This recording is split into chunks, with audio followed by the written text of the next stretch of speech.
ये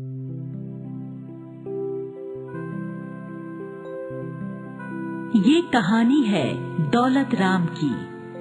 दौलत राम एक किसान होते हुए भी बहुत गरीब था। कारण था गांव में कई सालों से बारिश का ना होना, जिसकी वजह से दौलत राम के खेत सूख कर बंजर हो गए थे। दौलत राम के पास 5 बीघा खेत थे और वो हर साल अपने खेत में कमर तोड़ मेहनत करके बीज और खाद डालता था, परंतु बारिश न होने के कारण फसल पैदा ही नहीं होती थी और हर साल उसकी लागत और मेहनत बेकार चली जाती थी। दौलत राम के छोटे से परिवार में उसकी पत्नी भारती और 10 साल की बेटी छुटकी थी। छुटकी बड़ी होनहार और पढ़ने में तेज बच्ची थी, लेकिन घर की आर्थिक स्थिति खराब हो जाने के कारण 2 सालों से उसका स्कूल जाना भी छूट गया था। अब छुटकी सारा दिन अपनी माँ भारती के साथ उसके कामों में हाथ बटाया करती थी। भारती धार्मिक स्वभाव वाली महिला थी। वो कृष्ण जी की परम भक्तिनी थी। जब वो रोटी बनाती तो सबसे पहले 2 रोटियां भगवान श्री कृष्ण के नाम की निकालकर गौ माता को खिलाती। उसके बाद अपने पति और बेटी को खाना परोसती थी। अपने घर का गुजारा चलाने के लिए दौलत राम सड़क बनाने वाले ठेकेदार के यहाँ मजदूरी का काम कर लिया करता था और जो मजदूरी के पैसे मिलते उनसे जूं तूं करके गुजारा कर लिया करता था। एक दिन की बात है, जब भारती गौ माता को रोटी खिला रही थी तो दौलत राम आ जाता है और उससे कहता है, अरे भारती, क्या तुझे पता नहीं है मैं कितनी मुश्किल से मजदूरी करके घर का गुजारा चलाता हूँ और तू आधा राशन गाय को खिला देती है। अरे ये आप कैसी बेकार की बातें कर रहे हो। हम लोग भगवान का दिया ही तो खाकर जीते हैं। अपने खाने से पहले अगर हम भगवान को भोग लगा देंगे तो भगवान हमसे प्रसन्न होंगे और हमारे भंडार भर देंगे। अरे भक्तनी, तेरे साथ बहस करने से कोई फायदा नहीं है। तू लगा अपने भगवान को भोग, जो होगा देखा जाएगा। फिर ऐसे ही काफी दिन गुजर जाते हैं और गेहूं बोने की ऋतु आ जाती है। एक दिन रात के समय जब दौलत राम सोने के लिए लेटा हुआ था तो कुछ सोच सोचकर उसे नींद नहीं आ रही थी। तो भारती उससे पूछती है, अजी किस चिंता में खोए हुए हो जो तुम्हें नींद नहीं आ रही है? भारती, गेहूं की फसल बोने की ऋतु आ गई है। मैं खेतों में गेहूं बोना चाहता हूँ, पर क्या करूँ? बीज, खाद और पानी के लिए मेरे पास पैसे ही नहीं है। 3 सालों से ये खेत हमें नुकसान पहुँचा रहा है। बारिश तो होती नहीं और फसल खराब हो जाती है। अगर इस बार भी ऐसा हुआ तो? मैं एक किसान पुत्र हूँ भारती, खेती किए बिना मैं रह नहीं सकता। अरे मजदूरी तो मैं मजबूरी में कर रहा हूँ। मुझे इस बार भी फसल बोनी है, पर क्या करूं? बीज और खाद का इंतजाम कैसे करूं? देखो जी, अगर तुमने फसल बोने का निश्चय कर ही लिया है तो ठीक है। मेरे पास मेरी शादी के 2-4 गहने रखे हैं। उन्हें बेचकर बीज और खाद ले आना और फसल बो देना। आगे भगवान कृष्ण की मर्जी, जो होगा देखा जाएगा। भारती के आश्वासन से दौलत राम की चिंता दूर हो जाती है और फिर वो आराम से सो जाता है। सुबह होने पर दौलत राम अपने हल बैल लेकर खेत जोतने जाने लगता है तो भारती से कहता है, भारती, मैं खेत जोतने जा रहा हूँ, तू मेरी रोटी लेकर खेत पर आ जाना। दौलत राम वहाँ से चला जाता है। भारती भगवान कृष्ण की पूजा करती है। हे किशन कन्हैया, हे नंद गोपाल, मेरे पति खेत बोने जा रहे हैं। इस बार हमारे खेत पर अपनी कृपा बरसा दो प्रभु। पूजा करने के बाद भारती रोटी बनाती है, फिर 2 रोटियां गाय को खिलाती है और दौलत राम के लिए रोटी लेकर अपनी बेटी छुटकी के साथ खेत पर जाने के लिए घर से निकल पड़ती है। दौलत राम अपने खेत में कड़ी मेहनत से हल चला रहा था। सूखी जमीन को जोतने में दौलत राम और उसके बैलों का पसीना छूट रहा था। दौलत राम हुंकार भरता हुआ बैलों का मनोबल बढ़ा रहा था। हर हर हर हर शाबाश शाबाश शाबाश, जोर लगा के मेरे शेरों। हाँ, हमें आज ही ये खेत जोत कर बुआई के लिए तैयार करना है। शाबाश।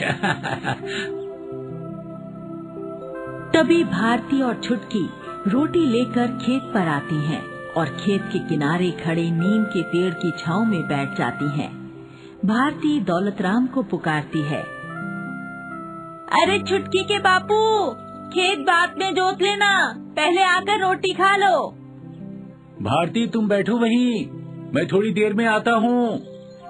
थोड़ी देर गुजर जाने के बाद भारती फिर से दौलत राम को रोटी खाने के लिए कहती है और दौलत राम फिर से थोड़ी देर में आने के लिए बोल देता है। तो छुटकी भारती से कहती है, माँ, बापू ऐसे आने वाले नहीं है, मैं जाकर बापू को बुला लाऊं? हाँ, तेरे बापू तेरा कहा जरूर मानेंगे, जा बुला ला अपने बापू को। छुटकी दौलत राम के पास आकर कहती है, बापू, भूखे पेट इतनी मेहनत क्यों कर रहे हो? चलो पहले रोटी खा लो। नाना छुटकी बिटिया, अभी तो पूरा खेत जोतने को पड़ा हुआ है। मैं पहले 2-4 क्यारी तो जोत लूं, फिर रोटी खाऊंगा। अगर मैं भी रुक गया ना तो बैल आलस में आ जाएंगे। छुटकी वापस भारती के पास आकर बैठ जाती है और दौलत राम खेत जोतने में व्यस्त रहता है। तेज धूप में भूखे पेट कड़ी मेहनत करने से दौलत राम अचानक बेहोश होकर गिर पड़ता है। माँ, बापू बेहोश हो गए। हे भगवान, क्या हो गया इन्हें? अभी तो ठीक ठाक खेत जोत रहे थे।